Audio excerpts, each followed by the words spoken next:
बहुत बहुत धन्यवाद।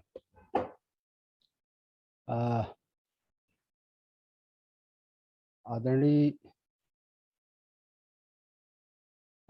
शर्मा जी, पद्मपति शर्मा जी, संभवतः राय साहब भी आ गए हैं, क्योंकि मैं ट्रेस नहीं कर पा रहा हूं। तो आदरणीय राय साहब, अंकित सक्सेना जी जो अभी अपने विचार रख के गए हैं, श्री C.K. मिश्रा जी, श्री रवि पांडे जी, और आप सब साथी भाई बहन जो इस कार्यक्रम में शामिल हैं। बहुत अच्छा विषय चुना है आप सबने कि नए भारत के निर्माण में ये जो स्मार्ट विलेज शब्द का प्रयोग किया है आप लोगों ने, कि ये स्मार्ट विलेज से एक नए भारत का निर्माण होगा। स्मार्ट शब्द गांव के लोगों के लिए या भारत के लिए अब कोई नया नहीं है। अंग्रेजी का शब्द है स्मार्ट। आप बड़े स्मार्ट हैं, ये तो सामान्यतः लोग कह देते हैं किसी को।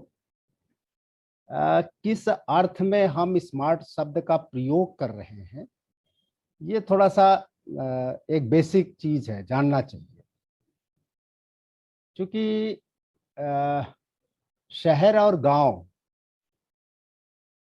एक एक ही चीज है ऐसा भी नहीं ना। दोनों की अलग अलग परिस्थितियां होती हैं और दोनों के अलग अलग इतिहास हैं, और दोनों की जो निर्माण हुआ है उनकी अपनी अपनी अपने तरह की जरूरतें रही हैं। दुनिया के किसी भी देश में जो मानव सभ्यता विकसित हुई है, उस मानव सभ्यता का जो इतिहास है उसमें तो एक तरह से जंगल से गांव की ओर जाना और गांव से फिर शहर की ओर जाना, ये एक प्रोसेस है, एक प्रक्रिया रही है। लेकिन भारतवर्ष का भी इतिहास लगभग उसी तरह का है। ये स्मार्ट सिटी का जो कंसेप्ट है वो मुख्य रूप से विदेशों से आया है, पश्चिम से आया है। और मैं पिछले दिनों देख रहा था कि दुनिया में स्मार्ट सिटी जो बने, उनके पीछे क्या अवधारणा थी, किन केंद्रीय विषय को लेकर स्मार्ट सिटी बने दुनिया में। तो ज्यादातर देखने को यही मिला कि जो ये नई टेक्नोलॉजी आई, और विशेषकर से जब कंप्यूटर युग विशेष तरह से जब आया है, और ये टेक्नोलॉजी आईटी जो है, आईटी की दक्षता के साथ उसके उपयोग और उसके प्रयोग के साथ लेकर के स्मार्ट सिटी की बात ज्यादा उठी है, विशेषकर संसाधनों के साथ लेकर के। अगर स्मार्ट शब्द का हम शाब्दिक अर्थ देखें, जहाँ ये प्रयोग हुआ, चाहे वो ऑक्सफोर्ड डिक्शनरी में देखने की कोशिश करें, कहीं देखें, तो मोटे तौर से अगर एक मोटा पकड़े तो स्मार्ट का मतलब होता है जो आदमी होशियार होता है। होशियारी जो है वो स्मार्टनेस का एक लक्षण मानी जाती है। जो दूसरा शब्द है, कहीं डिक्शनरी देखे, कहते हैं सयाना है, बहुत सयाना शब्द, चुस्त दुरुस्त होना। स्मार्टनेस का मतलब होता है बड़ा चुस्त दुरुस्त रहना। तो इस अर्थ में, दूसरे अर्थ में ये भी आता है कि ये इंजीनियर्स के भी अर्थ में आता है। स्मार्टनेस का एक जो अलग आता है, उसमें आता है कि जो बहुत कुलीन है, आभिजात्य है, सरल है, सच्चा है, निष्कपट है, ये भी स्मार्टनेस में। यही नहीं कि बड़ा होशियार है। तो स्मार्ट शब्द का प्रयोग कई अर्थों में हुआ है, और कई अर्थों में उसके अर्थ का प्रयोग किया जाता है। स्मार्टनेस भी एक ही अर्थ में वैसे भी सामान्य शब्दों में नहीं प्रयोग हो सकती। अगर आप कहिए कि एक राजा बड़ा स्मार्ट है, तो उसका अर्थ एकदम अलग होगा। एक साधु बड़ा स्मार्ट है तो उसका अर्थ दूसरा होगा। राजा का स्मार्टनेस, स्मार्ट होना, और साधु का स्मार्ट होना, दोनों एक तो नहीं हो सकता ना। दोनों के अर्थ, शब्द एक ही होगा, लेकिन उसके जो अर्थ निकलेंगे, भाव जो बनेगा, वो कुछ अलग बनेगा। ठीक इसी तरह एक व्यापारी को कहिए ये व्यापारी बड़ा स्मार्ट व्यापारी है, और फिर कहिए एक किसान को कि ये बड़ा स्मार्ट किसान है, तो क्या एक स्मार्ट व्यापारी और स्मार्ट किसान, कल्पना करिए, दोनों की दोनों का एक ही बिंब बनेगा, एक ही चित्र बनेगा, दोनों के स्वभाव एक तरह से परिभाषित होंगे। क्योंकि एक व्यापारी का जो व्यापार का कर्म है उसकी स्मार्टनेस एक तरह की होती है, एक किसान का जो कर्म है उसकी स्मार्टनेस कुछ दूसरी तरह की होती है। लेकिन मोटे तौर से एक ध्वनि जो शब्दों के अर्थ की निकलती है वो लगती है समान, लेकिन कहीं कहीं ठीक उसी तरह हम जब शहर के स्मार्टनेस की बात कर रहे हैं और गांव के स्मार्टनेस की बात कर रहे हैं तो थोड़ा सा समझना होगा, वरना ये मानकर चलना कि गांव का स्मार्टनेस और शहर का स्मार्टनेस सेम होगा, अर्थात शहर की ही डुप्लीकेसी जो है वो गांव में होगी। ठीक है, गांव में संसाधन होने चाहिए, ये एक चीज है, गांव में सुविधाएं होनी चाहिए, ये एक चीज है। आप वैसे भी सोचिए कि जिस प्राइम मिनिस्टर ने, राष्ट्र के वर्तमान जिस लीडर ने स्मार्ट सिटी की परिकल्पना की, वो जब गांव को परिकल्पित करता है तो वो आत्मनिर्भर गांव की बात करता है। तो गांव के अर्थ में आत्मनिर्भरता और शहर के अर्थ में स्मार्ट, इन दोनों के बीच का मौलिक अंतर क्या है, अगर इसको हम नहीं समझ सकेंगे तो शायद हम फिर कहीं बहुत भटक जाएंगे, रास्ते में बहुत भटकाव। और आज की तारीख में गांव की बर्बादी के पीछे यही भटकाव सबसे बड़ा कारण है, सबसे बड़ा कारण है आज की तारीख में।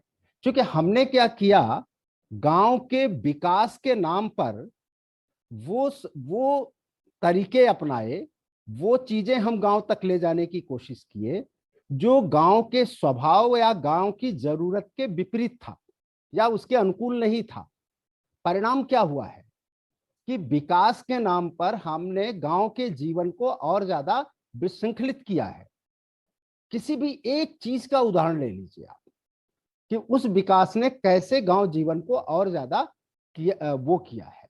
एक तो इसलिए थोड़ा सा मैं उस मूलभूत जो परिवर्तन बदलाव वो अंतर है उसकी ओर आपका ध्यान आकृष्ट करना चाहूंगा। देखिए, जिंदगी में या किसी भी राष्ट्र में, राष्ट्र के जीवन में, व्यक्ति के जीवन में, समाज के जीवन में दो चीजें बड़ी महत्वपूर्ण होती हैं और जीवन इन्हीं दो चीजों से चलता है, चाहे वो किसी राष्ट्र का जीवन हो, व्यक्ति का जीवन ही समाज का जीवन है और संयुक्त रूप से और राष्ट्र का जीवन है। तो जीवन जो चलता है वो दो चीजों से चला करता है, एक होता है साधन और दूसरा होता है संबंध। ये दो चीजें हैं, समाज को चलाने में इन दोनों का बड़ा महत्वपूर्ण योगदान होता है। समाज की सबसे छोटी इकाई होती है परिवार आपकी। आप परिवार में ये दोनों चीजों की जरूरत, देखिए आप परिवार क्या है, एक जगह भीड़ इकट्ठा हो जाना, लोगों का इकट्ठा हो जाना परिवार नहीं होता। परिवार तब होता है जब लोगों के बीच के रिश्ते होते हैं, अगर रिश्ता नहीं होगा तो परिवार नहीं होगा। समाज कहते ही है, समाज का मतलब ही है संबंध। समाजशास्त्र में जो समाज की परिभाषा है वो यही है कि समाज संबंधों का जाल है, समाज संबंध होता है। लेकिन वो संबंध दोनों चीजें हैं, एक जो साधन है वो बाहरी तत्व है, संबंध जो है उसका आत्मीय आंतरिक तत्व है। तो आंतरिक तत्व और बाह्य तत्व ठीक उसी तरह जैसे शरीर जो है वो भौतिक संसाधनों से बना है, जिसे आप पांच तत्व कहते हैं। एक व्यक्ति के स्तर पर आपका शरीर जो है पांच साधनों से बना है, जिसको आप छित जल पावक गगन समीर कहते हैं। ये तत्व है, ये साधन है मोटे तौर से। लेकिन इसके अंदर कुछ और है, ये सिर्फ शरीर से आप व्यक्ति नहीं बन पाता, शरीर तत्व ही उसमें महत्वपूर्ण नहीं होता, उसके अंदर कुछ और होता है, आंतरिक ताकत होती है। ये एक आंतरिक वस्तु होती है जिसको आप चेतना कहते हो, जिसको आप भाव कहते हो, जिसको आप विचार कहते हो, जिसको आप आत्मा कहते हो। और ये देखिए कि वो जो आंतरिक तत्व है वो कैसे रिश्तों के साथ जुड़ा होता है, जो रिलेशनशिप है। तो समाज भी साधन और संबंध ये दो चीजें के साथ चलता है, पहली चीज है। दूसरा ये है कि अगर हम साधन और संबंधों को, क्योंकि ये जो इसका दार्शनिक पक्ष है या इसका जो सैद्धांतिक पक्ष है, अगर विचार के स्तर पर इसको हम ठीक से नहीं समझ सकेंगे, सिर्फ हम उसके बाह्य आकार और उसको लेकर के चलने की कोशिश करेंगे, तो कहीं ना कहीं फिर एक बार गड़बड़ होगा। एक चीज। दूसरा ये है कि किसी को भी पढ़ लीजिए, इवन साइंस की दृष्टि से भी आप देखिए, अध्यात्म की दृष्टि से भी आप देखिए, और किसी भी जो अध्यात्म में आप विवेकानंद को ले लीजिए या भारतीय दर्शन में किसी भी वेद और उपनिषदों को ले लीजिए, कहीं से भी ले लीजिए। दूसरी तरफ जो साइंस के बड़े बड़े वैज्ञानिक हैं, उनकी दृष्टि को ले लीजिए, तो माना यह जाता है कि जैसे हम कहते हैं ना कि जो सेल है, सबके अपने अपने स्वभाव और अपने अपने चरित्र होते हैं, वो जो प्रकृति की जो विविधता है, ठीक उसी तरह हर राष्ट्र का, हर समाज का, हर व्यक्ति के स्वभाव में अंतर होता है, तभी तो आप इतनी विविधता देते हैं। प्रकृति तत्वों में समानता आपको बहुत मिलेगी, लेकिन आंतरिक संबंधों में, आंतरिक तत्वों में विविधता का बोध बहुत ज्यादा होता है, और वही सबसे बड़ी विशेषता होती है, सबसे बड़ा सौंदर्य है वही जो होता है। दूसरा ये कि इनकी लिमिटेशन होती है, साधनों की एक सीमा होती है, संबंधों की कोई सीमा नहीं होती। संबंध जितना व्यापक होगा, जितना विस्तारित होगा, उच्चता और महानता उतनी आगे जाएगी। लेकिन साधन अपनी सीमा से ज्यादा जाएगा तो वो हमारे लिए अभिशाप बन जाता है। आप खुद ही देख लो, शरीर आपका एक साधन है ना, 5 तत्वों से मिलकर बना है, इसकी लिमिटेशन है ना। हाथ कितना लंबा होना चाहिए, इसकी लिमिट है। अगर हाथ बहुत लंबा हो गया तो आप कुरूप माने जाएंगे।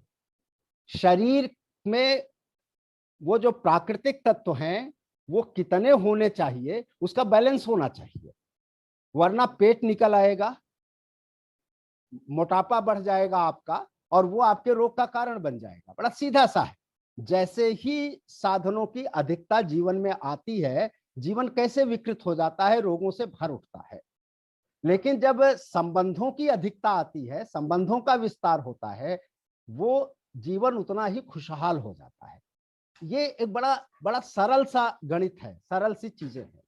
दूसरा, हर देश का स्वभाव अपने अपने तरह का होता है। इन दोनों के बारे में उसका दृष्टिकोण अलग अलग होता रहा है। यही उस स्वभाव, उस देश का केंद्रीय बिंदु बनता है, और इसी को हम कहते हैं उस देश की हमारी संस्कृति है। संस्कृति का जो अंतर होता है, वो संस्कृति, सभ्यता और संस्कृति में यही अंतर होता है। सभ्यता बाह्य तत्वों से आंकी जाती है और संस्कृति आंतरिक चीजों से आंकी जाती है। हम कभी नहीं कहते कि हिंदुस्तान की सभ्यता आई है, हम कहते हैं भारत की संस्कृति। हमेशा हम संस्कृति को फोकस करते हैं, संस्कृति। और यही है, कहते हैं नजरिया, जिसको हम कहते हैं कि ये हमारा नजरिया है, ये दूसरे का नजरिया है। ये बड़ी मायने रखती हैं, ये चीजें बहुत महत्वपूर्ण रहती हैं। गांधी, जो आज की तारीख में सारी दुनिया मानती है कि गांधी ने चीजों को बहुत गहराई से समझा, मानव सभ्यता को समझा, मनुष्य के पूरे उसकी जरूरतों को और उसके विवेक को सबसे ज्यादा अगर किसी ने समझा तो गांधी ने समझा, ये माना जाता है। ये माना जाता है दुनिया की राज्य व्यवस्था का, दुनिया की सभ्यता का सबसे बेहतर आकलन किया, और उसको किया तो गांधी ने किया। दुनिया का भवितव्य कैसा होगा, इस पर अगर किसी ने बहुत बेहतर टिप्पणी की तो गांधी ने की। तो गांधी की जो प्रासंगिकता है, वो आज सारी दुनिया नए सिरे से मान रही है। और दूसरी तरफ आप देखिए, मैं कई चीजें कम समय के कारण सूत्र रूप में कोट कर रहा हूं, और तब आपको उस मुद्दे पर लाने की कोशिश करूंगा।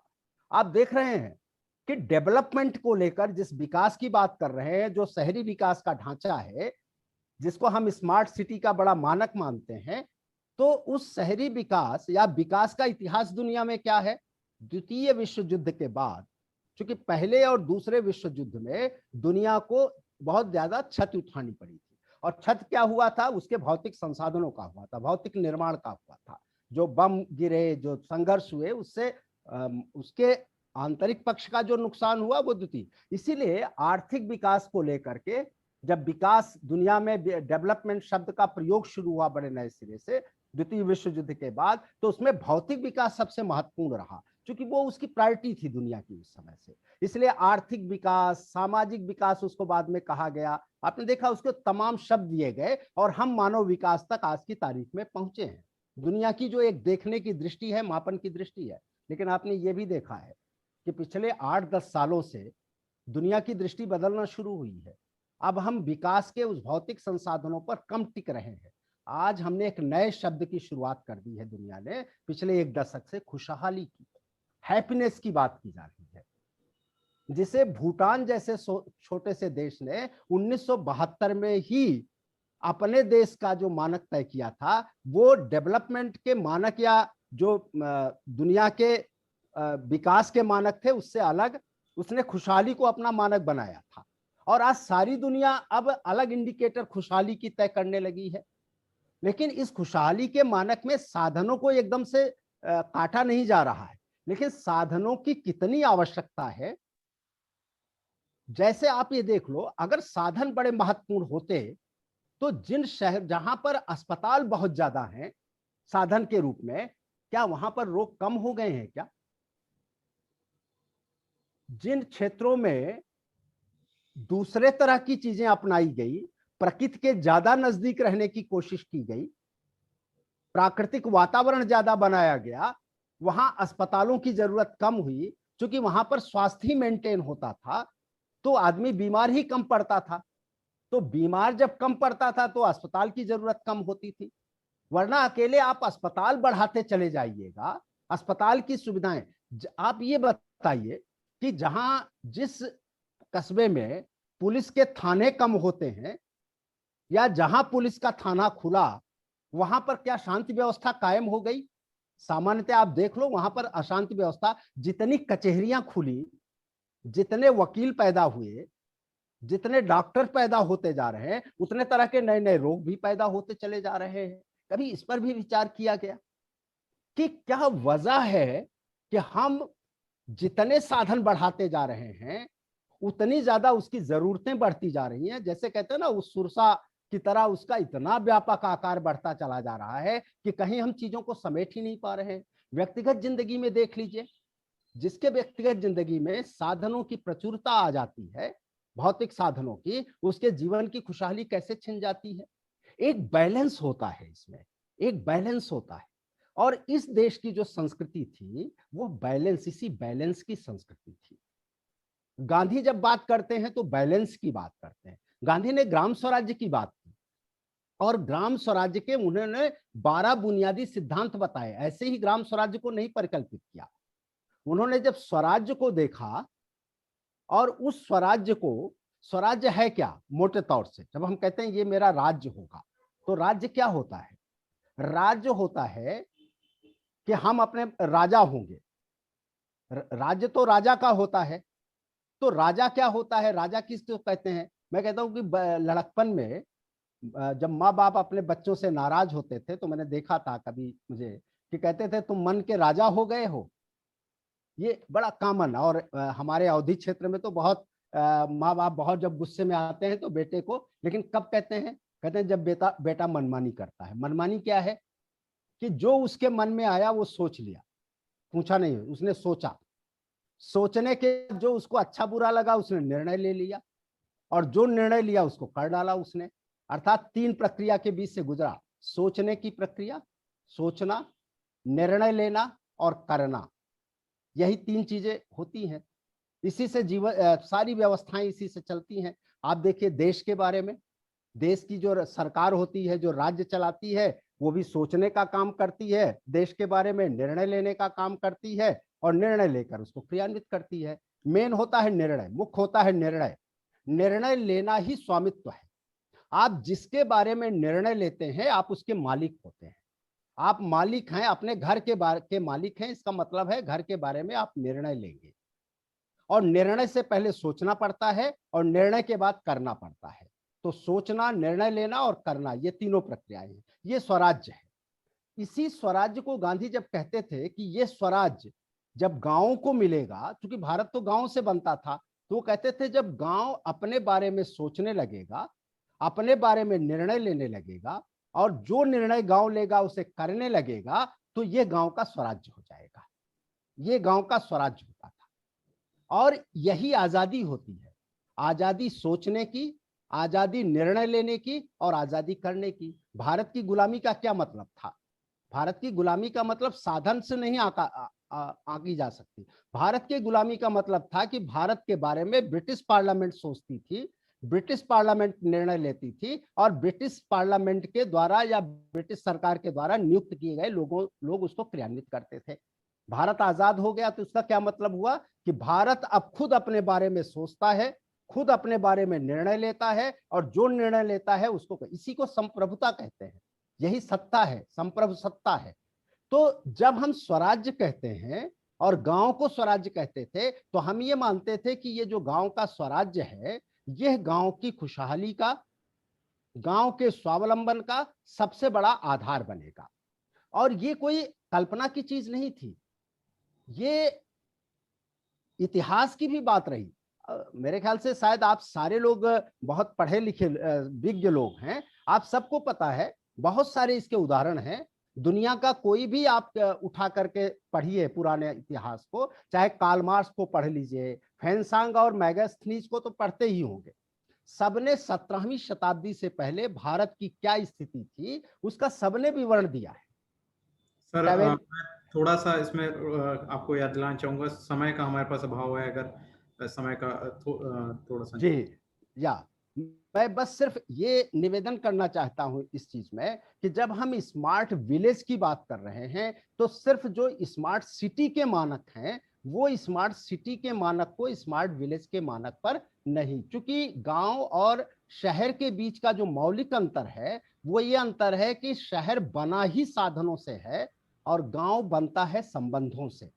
दोनों के जो मूल तत्व हैं, गांव परिवार और पड़ोस से बनता है, साधन एक बैलेंस के साथ होता है यहाँ, तभी गांव का जीवन ठीक से चलता है। ये सही है कि आज बैलेंस बिगड़ गया है। जितने गांव को, गांव के, मैं जो कह रहा था कि 17वीं शताब्दी में जो खुशहाली थी वो बैलेंस के कारण थी। यहां पर रोजगार होता था गांव में संपन्नता होती थी, गांव की शिक्षा जो होती थी वो गांव के अनुकूल होती थी। यहाँ पर शिक्षा बैलेंस शिक्षा होती थी, जो शिक्षा भी देती थी, ज्ञान भी देती थी, विद्या को भी देती थी और कला को भी देती थी। कला से कुशलता आती है, जिसकी अभी बात हो रहे हैं कि रोजगार क्यों नहीं मिलता। उस समय गांव की परिस्थितियों में जिस तरह के रोजगार की आवश्यकता थी या जिसके आधार पर, चूंकि रोजगार वहां पर वहां की जरूरत के मुताबिक होगा ना, तो वो सारे रोजगार की कुशलताएं गांव में ही तैयार होती थी। उनके शिक्षण प्रशिक्षण सब गांव में होते थे, सारी चीजें गांव में ही। जो आईआईटी में हम सीखते हैं, जो हम टेक्नोलॉजी सीखते हैं, वो लौह स्तंभ जितने बनाए जाते थे, लोहे के जितने चीजें होती थी, कहां से, मतलब कोई बड़ा वो नहीं था। शहर तो बड़े गिने चुने होते थे, सब गांव में ही तो उस समय तैयार हुए हैं। तो गांव के जीवन आज हमें एक नए नजरिए के साथ सोचना होगा। स्मार्ट सिटी का ही पूरा चित्र लेकर स्मार्ट के गांव की तरफ बढ़ना ये और ज्यादा खतरनाक होगा। हमें गांव की परिस्थितियों के मुताबिक, गांव के स्वभाव के मुताबिक स्मार्टनेस होना, जो मैंने कहा कि शहर का स्मार्टनेस होना, स्मार्ट होना और गांव का स्मार्ट होना, जैसे मैं कह रहा था कई उदाहरण दिया, उन दोनों के बीच का अंतर होगा। इसलिए मेरा निवेदन, ठीक है वहां पर चिकित्सा की पूरी सुविधा होनी चाहिए, संचार साधन होने चाहिए, शिक्षा और स्वास्थ्य और रोजगार की वो व्यवस्था होनी चाहिए जिससे कि जीवन के न्यूनतम साधन या ऐसे साधन जिससे जीवन सरलता से चल सके वो होना चाहिए। लेकिन उसके साथ ये भी देखना होगा कि जो रिलेशनशिप है गांव की, जो उनके मूल्य हैं और जिन पर हम कहते हैं कि ये हमारे मूल्य, हमारी संस्कृति टिकती है, उनको भी ध्यान में रखना होगा, उनकी क्षति नहीं पहुंचानी होगी। हो ये रहा है कि दोनों के बीच डिसबैलेंस ने बहुत सारे नुकसान पहुंचाए हैं। इसलिए स्मार्ट सिटी से के तरीके पर जब भी हम स्मार्ट विलेज की बात करें बहुत सोच समझ के करना चाहिए। मेरा मात्र इतना ही आपसे मुख्य रूप से निवेदन था। बाकी तो सारी चीजें मोटे मोटे तौर से हम कहीं से लेकर कह सकते हैं ये मानक हैं स्मार्ट गांव शहर के और यही मानक स्मार्ट गांव के आने के। ये इतना आसान नहीं है, बस इस तरफ मैं आपका ध्यान। और अंतिम चीज ये कहना चाहता हूं कि दुनिया में जहां भी स्मार्ट सिटी बनी है आप उठा के देख लो, स्मार्ट सिटी बनाने में केंद्रीय सत्ताओं का कोई योगदान नहीं। आप उनका पूरा इतिहास पढ़ो, किसी भी यूरोप के किसी देश को जिसको आप दुनिया की पहली स्मार्ट सिटी मानते हो उसको भी पढ़ लो। वहां की नगर पालिकाएं जो थी, म्यूनिसिपैलिटीज जो थी, जो स्थानीय सरकार थी, उस स्थानीय सरकार ने उस शहर को स्मार्ट सिटी बनाया है। ठीक उसी तरह गांव को अगर स्मार्ट सिटी बनाना है तो उसमें गांव की जो लोकल गवर्नमेंट है, जिसको अभी कह रहे हैं ना शहर और गांव दोनों की हम तीसरी सरकार कहते हैं लोकल गवर्नमेंट को, उस लोकल गवर्नमेंट की भूमिका को तय करना होगा। और लोकल गवर्नमेंट की भूमिकाओं में जो चीजें आती हैं वही सबसे महत्वपूर्ण बनेगी स्मार्ट विलेज को बनाने में। धन्यवाद।